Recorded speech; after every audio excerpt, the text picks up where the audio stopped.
Hey, in this video, I'm going to show you how to create a set of financial projections for a startup SBA loan application. The SBA requires that all startups that are applying for an SBA loan create a set of financial projections as part of their loan application. And so I'm going to walk you through that process really step by step here. First, just a little bit of background on me. So I spent 12 years as the executive director of an SBA lender called Bankable. We closed over 1,500 SBA loans during my time there. While I was at Bankable, I actually started Projection Hub as a side hustle, helping small businesses create financial projections because I was seeing how challenged our clients were we were asking them to create financial projections. They always had challenges with that. And so I wanted to create a solution to help clients with that. And so I started Projection Hub actually back in 2012 and had that as a side hustle for a long time until kind of going full time with this business in 2022. So now we help small businesses create financial projections for potential investors and lenders. And a lot of our clients are trying to create those projections for SBA loans. So you might be surprised, but only 1/4% of startups get an SBA loan each year. So let me repeat that because it might seem pretty surprising. Only 1/4% of startups get an SBA loan each year. And so this is just based on the number of startups,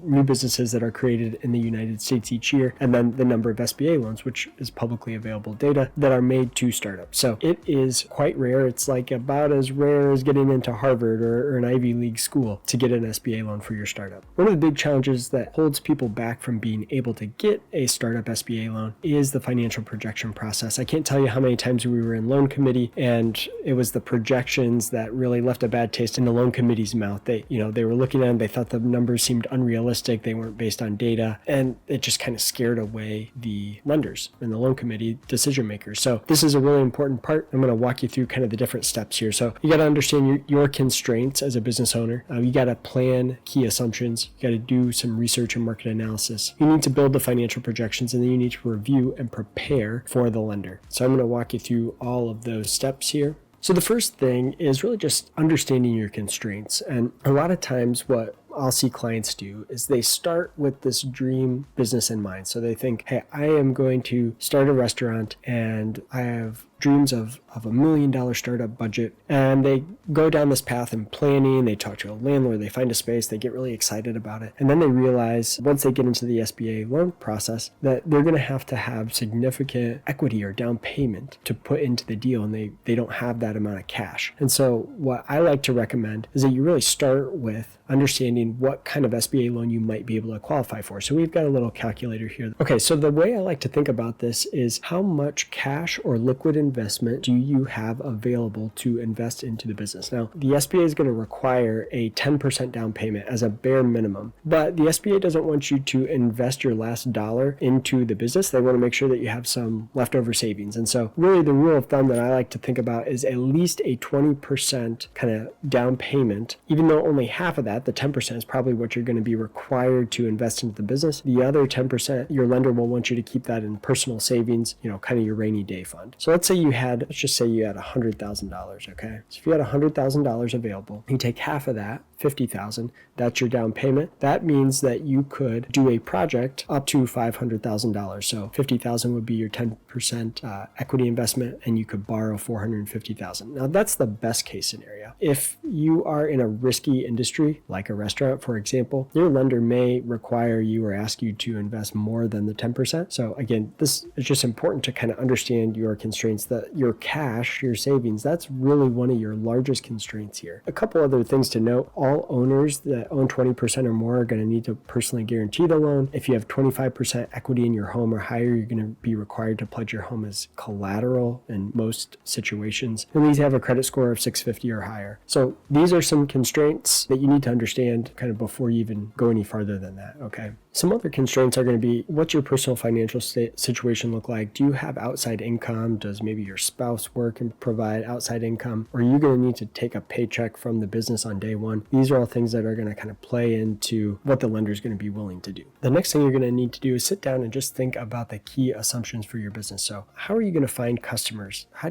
much do you think it's going to cost to acquire customers if you're going to pay for advertising, maybe with Facebook ads or Google ads? Are your expenses and your revenue both going to be recurring in nature? Do you have one-time customers? What kind of pricing are you going to have? How many customers do you expect to have each month? What's the average spend per customer? So these are all things that you're going to need to research about about your specific industry and plans. You're going to need to understand what staffing will look like and how much staffing you're going to need for your plan, and then how much you're going to pay them. Ultimately, all of these things are going to be key assumptions into your financial projections, and you need to be able to back up your projections with research. So what I would suggest is just start researching these key assumptions for your plan. Put a bunch of notes down in a Word document and just save that. You're going to need to do market research, and so you're going to want to research your competitors, see what they're charging for things, see how busy they are, maybe sit outside the competitor for a day, count how many customers go in, count how many customers come out with a product if it's a retail type store. Research typical expenses for your industry. This is as simple as Google or ChatGPT. You could just ask for typical expenses for the industry, typical margins, that sort of thing. You want to understand some trends in your market.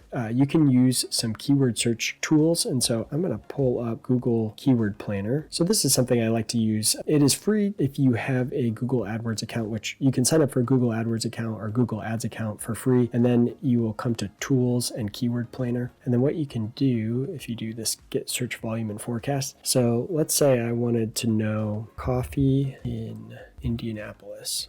Okay, so what I'm able to see here is that the keyword phrase coffee in Indianapolis has an average monthly search volume of 4,400 search visits per month. You can also see here that you get some idea of the cost to advertise for that keyword. So the top of page bid here is 13 cents per click, and then 63 cents per click is the high end. So there's a low end and a high end, but maybe around 50 cents, 40 cents a click is what you'd be paying if you were advertising. So I like to use the Google Keywords tool just to get a sense of how large the market is. What are people searching for in terms of my product and my location, my service and my location, that sort of thing. It gives you some insight and something to kind of back up the proof to your lender that, yeah, there's a market for what I am trying to sell here. The next thing we like to look at is retail traffic. For retail stores, you can see some foot traffic data. There's a tool called Placer.ai, which is also gives you access to a free account. I'm going to show you how this works as well. So I just signed up for a free Placer.ai account, and then I can put in a particular business that I want to look at estimated foot traffic or customer traffic for that location. So I looked up a local Starbucks here, and what it shows me here is the number of monthly visits to that Starbucks. So 35,700 visits to that Starbucks. There are 19,200 unique visitors with an average visit frequency of 1.86 times per month. So this is great information to go into your financial model. If let's say you're opening a coffee shop, you probably don't want to assume that you're going to have more customers than the local Starbucks, right? You probably want to use this as a way to kind of triangulate around what is possible. So, you might be looking at Starbucks as a high point. Maybe you find another business that you want to look up some Placer.ai data, foot traffic data, and maybe they're less popular. Maybe they have 5,000 visitors a month. So, this is going to give you a wide range. It's probably not going to be perfect. It's not going to tell you how many customers you're going to get, but it's probably going to tell you, okay, well, I think I can get at least 5,000. I'm probably not going to get more than 35,000. And so let's see, can I make the financial model work if I get 7,000 customers, or if I get 5,000 customers with my business plan and my financial model, will I cash flow, right? So that's what we're trying to do with this customer foot traffic data, is to understand what do we think probably is the worst case or the low end of customer traffic that we could expect, and do we think we can still make a business out of that? And then you're just going to need to do some basic research on pricing and staffing costs in terms of your particular industry. Again, ChatGPT and Google can be a great resource for this. All right, now we're going to get into actually building the projections. I'm going to show you two different example templates. I'm just going to show you the difference of how we think about them, but there's kind of 6 main areas of the projections. There's kind of a general assumptions, there's your revenue and cost of goods sold, there's your operating expenses, there's staffing, and then we have all of our templates have some charts and graphs and tables kind of at a high level that you can throw into a business plan or a pitch deck, and then the actual projected financial statements. So I'm going to show you again 2 examples here. One is going to be a daycare template that with a daycare, you are likely to be capacity constrained. So the thing that is going to keep you from from generating more income in a daycare business is probably your capacity. If you live anywhere like I do, a lot of times it's like there's a waiting list to get into the daycare. You want to get your kids into a daycare, it's, you're going to be on a waiting list for 3 months before you have openings or that sort of thing. So a lot of times for that type of business,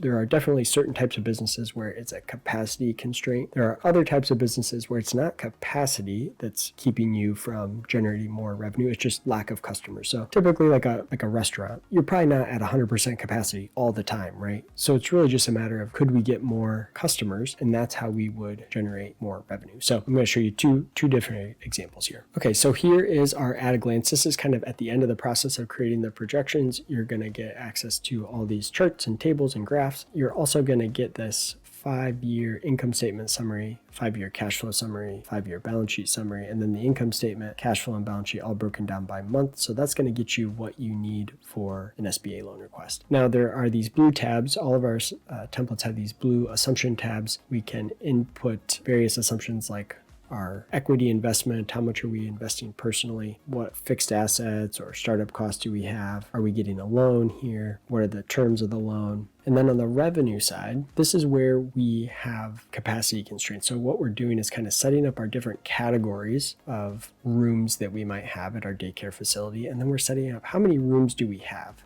Okay, so we've got these different rooms, they're different categories, and based on the category, that's going to determine how many children we can have, what the child to staff ratio is going to be, and then we can set hourly rates, monthly rates, those sorts of things. So I'm not going to walk you, the likelihood that you're starting a daycare is low. So I'm just kind of showing you the idea of like a business that is constrained by capacity and how we would build out assumptions to create projections based on that. We can set, what percentage of capacity do we think will be filled? How long will it take us to reach or fill that capacity? So that's how we approach those types of businesses. Okay, now I've got our restaurant and bar template open here. And so just to show you kind of a different way to think about building out a revenue model for a startup here, we'd say, okay, how many seats do you have in the bar? How many days are you going to be open? How many hours per day? What's the average party size? How long do we think the average visitor is going to stay? And ultimately that tells us our total potential customers per month. If we were 100% full, every open hour is 6,952 based on those assumptions. Well, we know there's not probably any restaurant that is at 100% capacity every single day, all the time, right? For every open hour. And so we would expect that the percentage of capacity filled here is probably going to be much less than 100%, right? And we have the ability here to input assumptions